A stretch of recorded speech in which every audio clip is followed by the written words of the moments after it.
This is the audience feedback that I received from some of my target audience, and some of the changes that I made to the magazine once I heard of this information.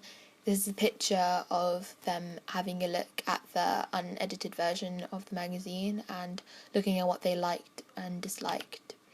So the first thing that they pointed out was the text on the left-hand side at the top, that reads, "Gigs you need to know about." They talked about the spacing and how that could be improved to look a little bit more neat, but also how it would be nice if I used black and blue colours to sort of mimic the stripes on the model's clothing. They also commented how on top of the barcode on the bottom right, I could add a price. So I added these changes, making the text sort of resembling the stripes on the model's clothing, and also added a price of £2.99. I came up with this price when I looked into my market research earlier on and saw that most people were wanting to pay between this amount. I also got some more feedback from them.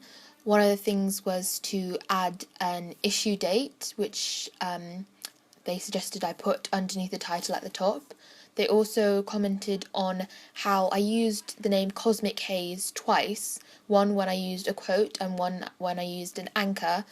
So they suggested I get rid of one of them and try and group these texts together so they weren't using up so much space to make it more minimalistic like an indie magazine.